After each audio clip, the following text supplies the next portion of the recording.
Alright, let's take a closer look at some of the weapon nerfs that are coming to Halo 5. So for this video, I'm going to focus on the Assault Rifle, SMG, Gunfighter Magnum, and DMR to see what changes will be made in the next update. The Battle Rifle will have its own separate video, which I will upload a few days after this one, because there's just a lot to discuss regarding the Nerfed BR. So, it gets its own video. With that being said, let's begin. First, let's look at the Assault Rifle. What changed and how does the Nerfed AR compare to the current AR? Well, according to my measurements, the rate of fire did not change and is still 10 rounds per second. Likewise, the time to kill remained the same with both ARs killing in about 1.24 seconds with the 12 round headshot bonus. However, what did change was that the Nerfed AR now has increased reticle bloom, which means that its accuracy is worse. If you hip fire in full auto mode for the current AR, you will see that the inner crosshair only expands slightly beyond the reticle. If you fire in full auto mode while smart linked, then the bloom in the crosshair is even less. On the other hand, if you repeat the same tests for the Nerfed AR, you can clearly see that the inner crosshair has significantly more bloom and smart link has no effect on decreasing it. Consequently, the Nerfed Assault Rifle now has worse accuracy when fired in full auto mode. Okay, so what do I think about the change? To be honest, I think it is unnecessary, because the Assault Rifle's reticle bloom is already quite large. If you fire in full auto mode, you are going to start missing bullets beyond 10 meters. Basically, after 10 meters, you will almost never get the ideal time to kill of 1.24 seconds with the AR. This is because the time to kill is directly impacted by increasing distance. Thus, as distance increases, so does the AR's time to kill. This can be shown by looking at a graph of the current AR time to kill versus distance. The blue line represents full auto hip fire time to kill at increasing distances. As you can see, the TTK starts at 1.24 seconds but increases as distance between you and your target gets larger. At 30 meters, you are already looking at a minimum time to kill of around 2.0 seconds with the AR's full auto hip fire. The red line that you see represents the current AR's burst hip fire TTKs at increasing distances.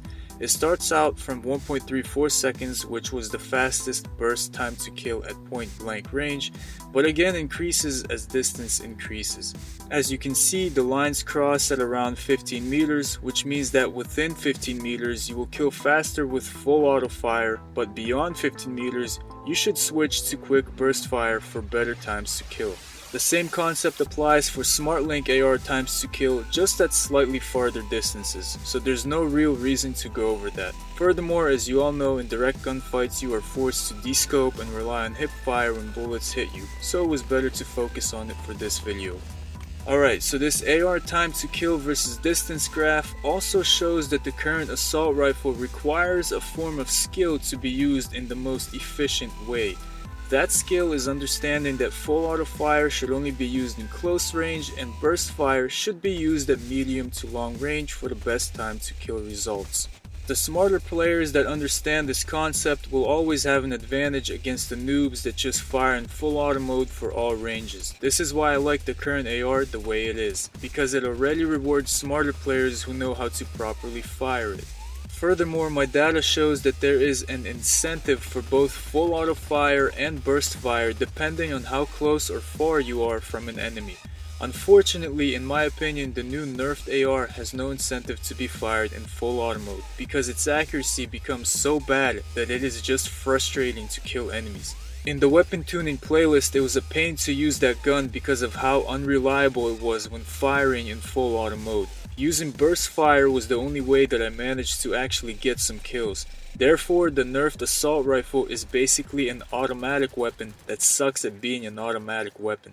An automatic weapon that sucks at being an automatic weapon? What the hell does that even mean? It means that there is nothing assault about the Nerfed Assault Rifle. If you use this weapon, expect to get many assists instead of kills. Expect to tickle targets with bullets rather than damage them. That's how bad this effing gun is. So maybe this Nerfed Assault Rifle should also be renamed to be called the Assist Rifle. Or better yet, drop the AULT from Assault and call it the Ass Rifle. Because that's what it is. Pure ass. Pura pinche mierda, goddamn. I won't be using that shit if it gets nerfed. If I have it, I'll switch it out for any other weapon I find on the map. Plasma pistol, bolt shot, it doesn't matter because I know from doing these damn weapon analyses that any other alternative will be a more efficient way of getting kills than that piece of shit.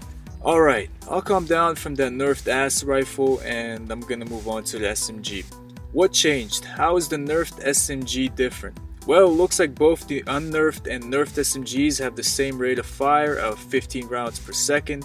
I could not measure the nerfed SMG's time to kill because it seems like its headshot bonus was removed, but the current SMG's time to kill is about 0.85 seconds for the 13 round headshot bonus. The other thing that was changed was that the nerfed SMG now has less hipfire accuracy because the inner circle of the reticle was expanded.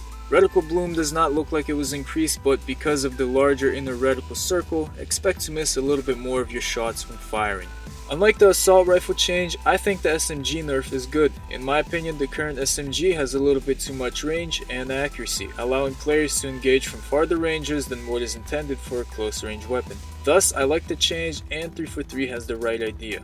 However, one thing that I will mention is that I don't think the SMG's headshot bonus should be removed, if it was removed. The reason why is because I think automatics should reward players who have better accuracies. This comes from giving headshot bonuses. If a player manages to focus their aim on an enemy's head rather than shooting all over the damn hitbox, then the time to kill should be faster. Thus, the SMG's current time to kill of 0.85 seconds should only be earned by players that are accurate enough to get the headshot bonus.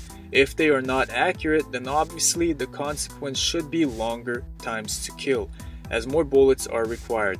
This concept is also a good way to prevent Halo's automatic weapons from being overpowered. Just like a player must aim well with semi-automatic weapons like the battle rifle to get fast headshot bonus kill times, I think automatics such as the SMG and AR should also require aiming skill to earn their best time to kill. Okay, next let's talk about the Gunfighter Magnum. Again, what changed and how does the nerfed Gunfighter Magnum compare to the current version? From what I was able to measure, the rate of fire did not change, it's still 5 rounds per second.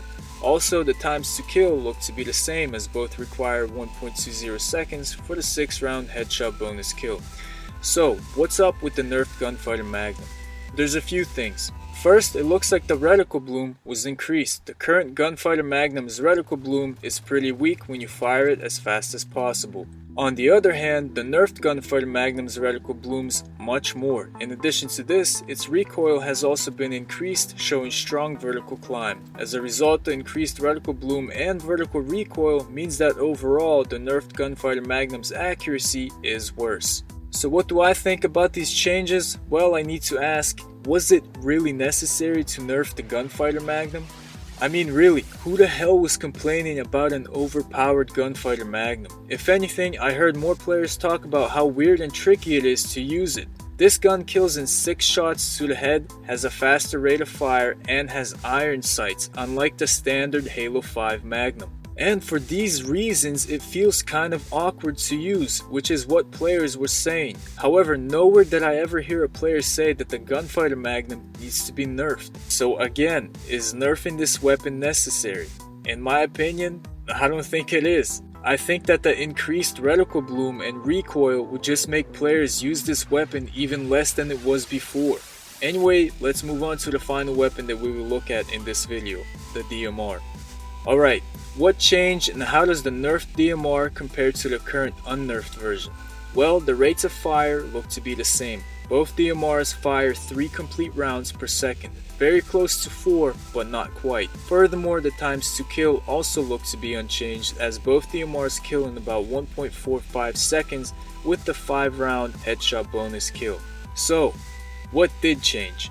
Truthfully, I actually did not have enough time to figure it out because again these tests were done during online matches. Not the best setting for controlled weapon tests, however I was able to look at whether there were any accuracy changes for the nerfed DMR for hipfire and SmartLink. The accuracy results were basically the exact same thing. Bullet spread for hipfire and SmartLink was non-existent for the nerfed and unnerfed DMR versions. Thus, even after the nerf, the DMR will remain one of the more accurate weapons in the game, which I think is a good thing.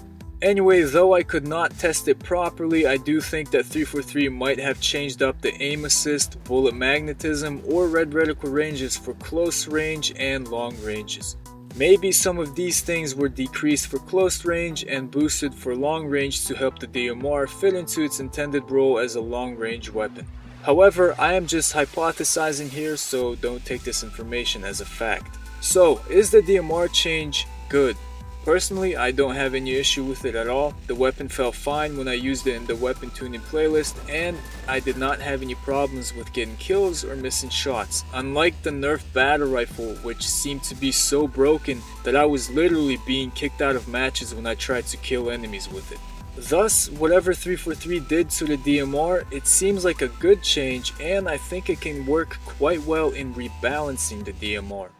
Alright, so that's it for the Assault Rifle SMG, Gunfighter Magnum, and DMR. I know this was not one of the best analysis videos that I released because I kind of ranted in it a little bit and I was working with limited information, but I hope it helped you understand some of the weapon nerfs in more detail. Nerfed battle rifle video will be up in a few days so we can see what the hell is wrong with it.